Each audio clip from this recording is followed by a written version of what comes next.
¿sí? Eso es lo que queda en el material, y si nosotros no tenemos un área con ventilación forzada, ese material va a airear en un reposo, y en realidad el área tiene que tener temperatura, no menos de 25 grados, y no tiene que ser un lugar frío. ¿Por qué piensan que no tiene que ser un lugar frío para airear el material y tiene que haber un poco de temperatura en el ambiente? ¿Cuál sería la razón? Y el óxido de etileno es volátil. Ya a los 10 grados creo que era, ya se volatiliza y necesita tener temperatura para un mejor aireado. Muy bien. Esa temperatura del ambiente nos va a ayudar, ¿sí? Para que el gas, justamente, como dice Manuel, se libere de los materiales. Pero ¿de dónde se va a liberar? De ese material, de la superficie del material. De la superficie del material, claro. Si tenemos un material que tiene un interior, entonces ahí va a costar mucho más tiempo. Por eso, todo aquel material que va directamente a las vías respiratorias de un paciente que tiene que inhalar, esos son los materiales que nosotros no podemos hacer. Por ejemplo, los corrugados de los respiradores. Fíjense que hoy, en la pandemia, tuvimos muchos problemas con los insumos que son importantes, y que justamente eso es uno de los materiales que no podemos reesterilizar porque queda en el tubo, en el interior, todo el residuo de óxido de etileno, no tenemos manera de sacar. Cuando eso va al paciente, eso ingresa, no sale, que sería diferente a las tubuladuras de aspiración que tienen más de 1 metro o a veces 1 metro de largo, pero que eso va a quedar en todo el interior porque es muy largo justamente. Pero, ¿cuál sería la diferencia de un corrugado de respirador a una tubuladura de aspiración? Y uno tiene curvaturas y la otra es lisa. Pero no sería tanto por ahí, sino el uso. Si yo digo aspirar, por más que ustedes a lo mejor no conocen... Ah, no, está bien. Está bien. Lo que tiene el corrugado, que es de uso, si bien va conectada a la máscara, estaría fuera del cuerpo. La otra estaría dentro del cuerpo. ¿A eso hace referencia? Sí, a eso, pero es al revés, Emanuel, porque la tubuladura del respirador, vos me decís que está fuera del cuerpo, sí, pero en ese caso, nosotros, ¿qué es lo que necesitamos de ese dispositivo? ¿Que esté esterilizado dónde? ¿Afuera o el interior? El interior. Claro, porque yo afuera lo voy a tocar, ni bien saco del envoltorio lo voy a tocar, o sea, no me sirvió. Yo necesito de ese dispositivo que esté esterilizado el interior. Entonces, ¿qué va a pasar cuando es un respirador? El paciente necesita oxígeno, entonces el oxígeno ¿dónde va a ir? Hacia adentro del enfermo, ¿sí? Claro. Entonces estaría mandando yo en el primer ingreso todo lo que está dentro del corrugado hacia el interior del paciente. En cambio, la aspiración, si bien es largo y también es un tubo, pero aspiro, o sea, es externo, sale del paciente hacia afuera. ¿Sí? Es por decirte, por darte un ejemplo, la presión positiva es la que ingresa adentro y la negativa es la que sale. Esa sería como un ejemplo en este caso. Entonces, ahí son dos tubuladuras o dos dispositivos similares que necesito que esté esterilizada la parte interior, pero que uno lo puede usar inmediatamente y el otro no. ¿Entendió la diferencia del uso entre uno y el otro? Me quedó lo del corrugado, pero el otro, ¿qué tubuladura sería? De aspiración para... Ah, está bien. No, yo me confundí. Ahí, sí, como una K66 o alguna vez. Claro, esas tubuladuras de aspiración, exactamente, van con, se aspira tanto líquido, cualquiera sea, secreción corporal, o la sangre cuando se opera una cesárea, una cadera, que son cirugías sangrantes, se necesita aspiración. Entonces, claro, va del paciente, pero expulsa hacia afuera, hacia un frasco. Entonces ahí no va a tener contacto con el enfermo. En cambio, el corrugado va conectado al respirador, al enfermo. ¿Y cuál es la función del respirador? Justamente es una conexión entre el respirador y el paciente para que pase el oxígeno. Entonces estoy mandando oxígeno contaminado, sería en ese caso, pero no todo el tiempo, ¿sí? Sino que va a ser el principio, pero voy a mandar todo lo que quedó, se lo voy a mandar al enfermo, ¿sí? Todo el residual. Claro. Eso es riesgoso, ¿se entiende? Sí. Bueno, estos son los que nosotros tenemos que tener el cuidado en verificar los dispositivos para poder esterilizar. Ver la materia prima, si es absorbible o no, si es un material duro o blando. A eso le decimos justamente, material duro, por ejemplo, puede ser un mango de electrobisturí, que estuvimos hablando la vez pasada, que si bien es descartable, pero lo podemos usar 2 o 3 veces marcando y sí descartando la segunda o tercera vez, dependiendo de cómo funcionó. Porque como yo les había dicho, el problema de ese dispositivo es en la tecla para presionar corte o coagulación, que quede pegado y que quede activado. Entonces ahí está el riesgo. Ese sería un material duro porque no tiene interior, es todo superficie y es un cable, el mango es un plástico duro, no tiene absorción del gas, ¿sí? Y un material blando sería un material de PVC, un nylon, un plástico, una esponja, algo que absorba el gas. Hay muchas cajas que vienen protegidas con esponjas en el interior, en la base o en los costados, que es para que no se golpee el material en el traslado. Bueno, eso hay que quitárselo. Si bien cumple una función, pero no corresponde que esté en la caja, ¿por qué? También tenemos que tener en cuenta, cargamos la cámara en un 80%, con materiales de distintos tipos. Si tenemos un material que absorbe el gas, ¿qué está pasando en la cámara? Le va a dejar menos a los demás. Exacto. El óxido de etileno no tiene una alarma como tiene el peróxido, que cuando hay un material que absorbe, clausura el ciclo, porque está quitando agente esterilizante. El óxido de etileno no tiene esa alarma, entonces nosotros a ojo tenemos que saber que puede quitarme gas y puede quedar material contaminado, o el agente esterilizante puede ser insuficiente porque hay materiales que me está absorbiendo ese gas. Entonces ahí es donde nosotros tenemos que poner el mayor cuidado y poder ver qué materiales vamos a esterilizar. Yo creo que les había dicho que hay ciclos que son universal, hay ciclos más cortos, hay ciclos más largos, hay ciclos para instrumental en el óxido, como cualquier otro equipo. Pero ¿qué sucede? Al ser un equipo donde somos muchas personas que lo utilizamos y mezclamos materiales diferentes, generalmente se usa el ciclo universal, que ahí podemos mezclar instrumental, podemos mezclar cosas de plástico y podemos mezclar cosas de nylon, ¿sí? Pero siempre teniendo estos cuidados que estamos hablando, de ver el tipo de material y dónde va a ser utilizado. Tengo que corroborar cómo es el material, cómo es la materia prima, cómo se va a esterilizar y qué tiempo de aireación le voy a dar y dónde va a ser su uso final.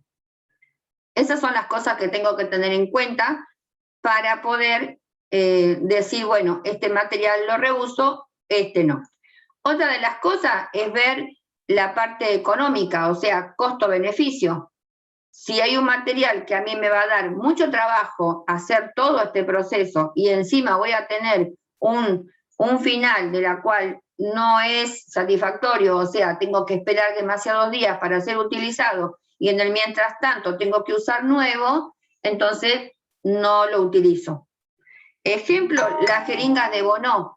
No sé, ustedes, algunos que trabajan ya en alguna central u hospital, han escuchado nombrar las jeringas de Bonneau, que son jeringas de plástico, que no son muy caras y que a veces no vale la pena reesterilizarlas, como eso, como las B109, como las K66, o las tubuladuras de los drenajes, todas estas cosas, no conviene, ¿sí?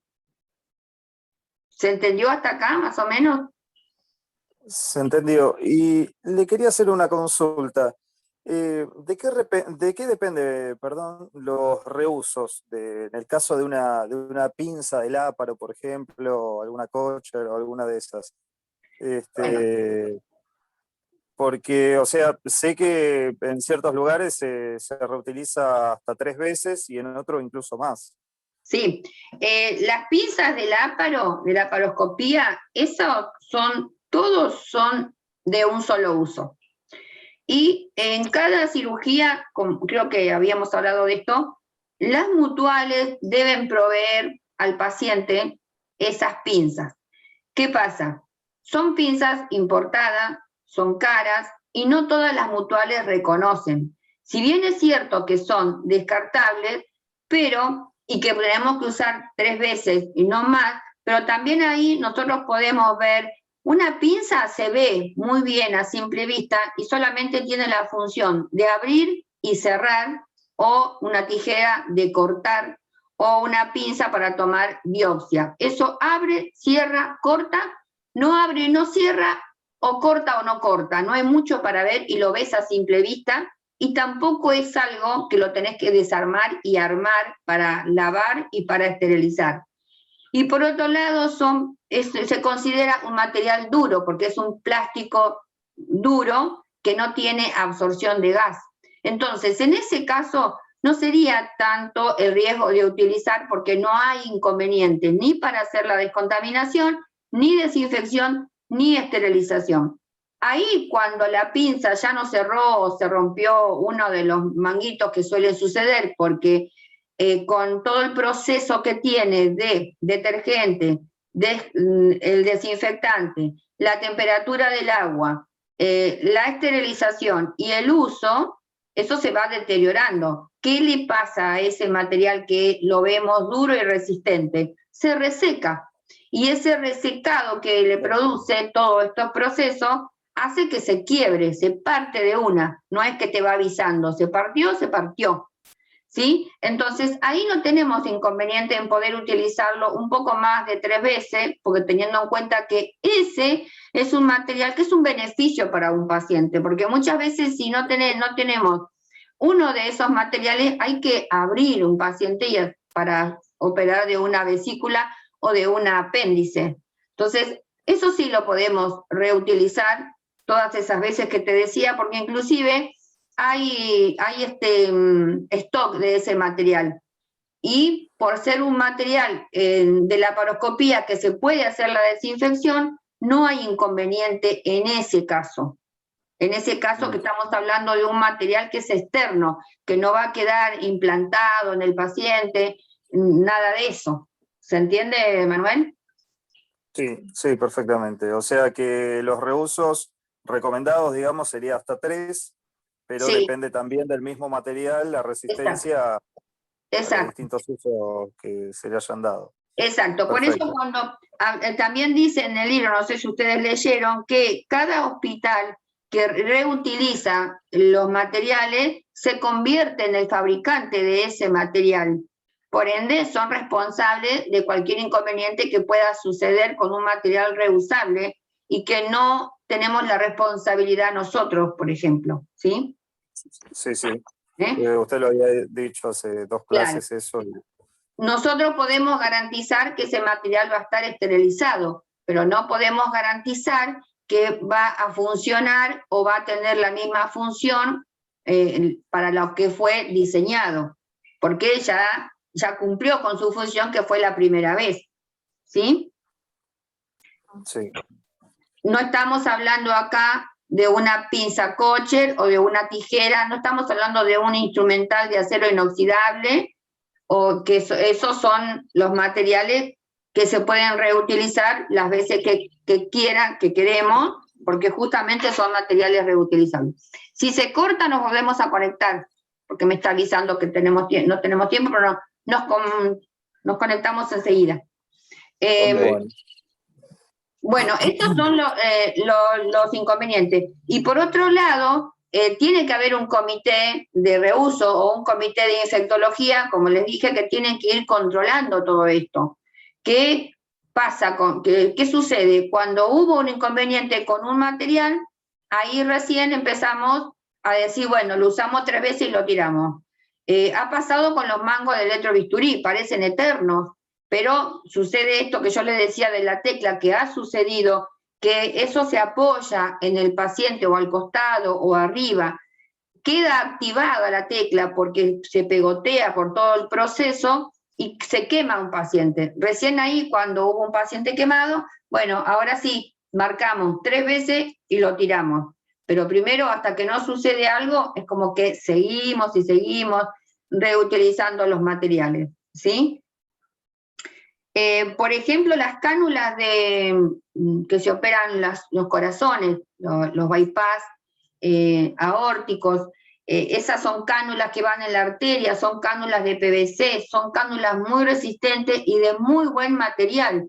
Pero ¿dónde está el inconveniente ahí? Justamente, no así en el lavado sí, porque no lo notamos en el tacto que se pegotean y en la esterilización. Eso va directamente al torrente sanguíneo y entonces ese es uno de los materiales que realmente tenemos que prestarle mucha atención. Pero no es que lo hacemos solo nosotros en la Argentina. En el trabajo que ustedes hicieron, vieron que es internacional. Todos los países tienen esta tarea dentro de un hospital. Lo que pasa es que tiene que estar muy bien controlado, muy bien vigilado este trabajo. Pero no es que estemos haciendo mal las cosas. Hacemos mal las cosas si no tenemos esta vigilancia que tenemos que tener. Como dije, nosotros somos el filtro de los servicios, porque ellos quieren tenerlo, porque les sirve, porque es útil, porque obviamente les facilita un trabajo, porque obviamente al paciente tiene lo que necesita, pero el filtro de eso somos nosotros, porque todo eso va a pasar por la central de esterilización. ¿Sí? ¿Te quedó eso? Sí, profesor, una consulta. El tema de la vigilancia también, o sea, digamos como que genera una personal, digamos, que lo haga esa vigilancia, sería un gasto más que tiene que abarcar al tener personal que se dedica a hacer eso, o cómo es el tema de la vigilancia. No, eso es una responsabilidad de todos. Nosotros estamos interrelacionados siempre digo, cada área de un hospital no es independiente. Estamos interrelacionados todos, somos una cadena y cada área, cada servicio es un eslabón de esa cadena. Entonces, es una responsabilidad y un trabajo que nos compete a todos. Desde el servicio que lo usa, que tiene que ver si sirve ya o no y decir ya cuántas veces lo utilizamos, y directamente que ni llegue a la central, que ni nos pregunten, porque ellos lo que hacen es preguntar. Entonces es como que la responsabilidad queda todo sobre nosotros y que nos tenemos que hacer cargo, ¿no? Para evitar esos inconvenientes, ¿usan una especie de sistema para ir controlando cuántas veces ya se reutilizó ese material, digamos? El sistema es la recepción, digamos, cuántas veces, o la marca que se le hace a cada material, ya sea con... Pero hay un registro.